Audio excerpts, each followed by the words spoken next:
सबसे पहले मैं शुरुआत करूंगा न्यू इंडिया एश्योरेंस की जो सीएमडी है नीरजा कपूर मैडम, उनसे ही शुरुआत करूंगा। मैडम बहुत बहुत शुक्रिया, आज आपने हमको वक्त दिया। सबसे पहले मैं आपसे यही जानना चाहूंगा मैडम, जो इंश्योरेंस सेक्टर के अंदर हमने ये आयोजन किया है महाकुंभ का, तो जो इंश्योरेंस सेक्टर में ग्रोथ दिख रही है, आपको क्या लगता है फ्यूचर में भी ये ग्रोथ बनी रहेगी, इसी तरह का मोमेंटम बना रहेगा?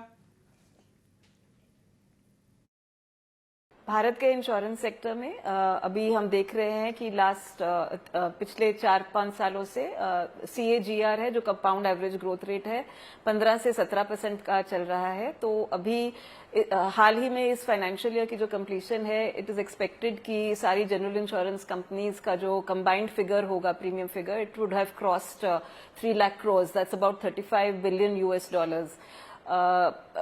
तो ये ग्रोथ जारी रहेगी, क्योंकि बहुत सारे इनिशिएटिव्स गवर्नमेंट भी ले रहा है, गवर्नमेंट ऑफ इंडिया और रेगुलेटर भी ले रहे हैं बहुत सारे initiatives to make sure that insurance for all is there by 2047। तो ये ग्रोथ जारी रहेगी एंड उम्मीद है कि जनरल इंश्योरेंस सेक्टर बहुत बड़ाई करेगी। मेन सेक्टर्स जहां पे ग्रोथ हम देख रहे हैं वो है हेल्थ इंश्योरेंस सेक्टर और मोटर इंश्योरेंस सेक्टर, और आशा है कि आगे वाले दिनों में भी ये दोनों सेक्टर्स में ज्यादा बढ़ोतरी होगी।